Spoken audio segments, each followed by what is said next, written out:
सनातन धर्म में शारदीय नवरात्र का बेहद खास महत्व है। इस साल नवरात्र 22 सितंबर से शुरू हो रहे हैं। ये 9 दिन बेहद शुभ माने जाते हैं।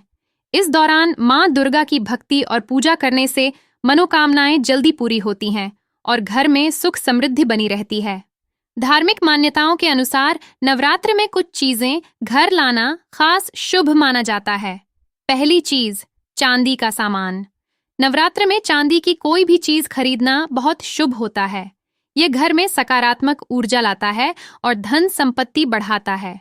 पूजा में चांदी का इस्तेमाल समृद्धि और वैभव का प्रतीक माना जाता है। दूसरी चीज, श्रृंगार का सामान। माँ दुर्गा को श्रृंगार करना बेहद पसंद है। विवाहित महिलाओं को लाल चुनरी और सुहाग से जुड़ी चीजें माता को अर्पित करना चाहिए। इससे पति की आयु बढ़ती है और वैवाहिक जीवन सुखद रहता है। हालांकि कुंवारी लड़कियों के लिए भी यह बहुत फलदायी माना जाता है। तीसरी चीज, मिट्टी के बर्तन और कलश। नवरात्र के पहले दिन कलश स्थापना का विशेष महत्व है।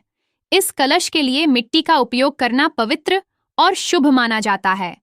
मिट्टी के बर्तन और कलश बेहद पवित्र माने जाते हैं और यह घर में सकारात्मक ऊर्जा का प्रतीक भी माने गए हैं।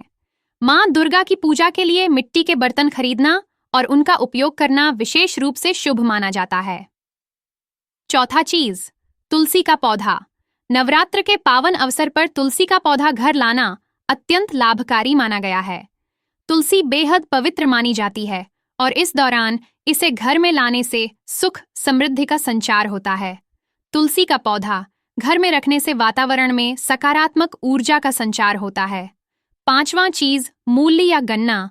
नवरात्रि के दौरान घर में मूली या गन्ना लाना भी अत्यंत शुभ माना जाता है। ऐसा कहा जाता है कि इससे पूर्वज प्रसन्न होते हैं और परिवार पर कृपा होती है। छठी चीज, कामधेनु गाय की मूर्ति लाना। इन 9 दिनों में देवी माँ की पूजा की जाती है। शास्त्रों में कहा गया है कि नवरात्रि के दौरान कामधेनु गाय की मूर्ति लाना बहुत शुभ माना जाता है। इस दौरान घर में गाय लाना और भी शुभ माना जाता है। सातवीं चीज, जौ और धान लाना। नवरात्रि के दौरान घर में चावल या जौ लाना बहुत शुभ माना जाता है। शास्त्रों में कहा गया है कि इससे घर में सुख, शांति और समृद्धि आती है। आठवीं चीज, गंगा जल। नवरात्रि के दौरान घर में गंगा जल रखना बेहद शुभ होता है। इसे घर में रखने से नकारात्मक ऊर्जा का नाश होता है और शांति बनी रहती है। अगर आप भी अपने घर में सुख, शांति और समृद्धि चाहते हैं तो नवरात्रि के दौरान 7 वस्तुएं अपने घर में लाएं। 9वीं चीज है मोर का पंख। सनातन परंपरा में मोर के पंख को बहुत ज्यादा पवित्र माना गया है। हिंदू धर्म में तमाम देवी देवताओं की सवारी मोर को माना गया है।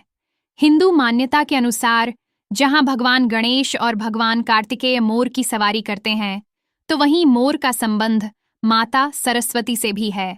मोर पंख को ज्ञान का प्रतीक माना जाता है। मान्यता है कि नवरात्रि में मोर पंख लाने पर देवी सरस्वती ज्ञान का आशीर्वाद प्रदान करती हैं। नवरात्रि में मोर पंख को लाकर ईशान कोण में बने पूजा घर में रखना चाहिए। मोर पंख से सकारात्मकता आती है और नकारात्मक ऊर्जा दूर होती है।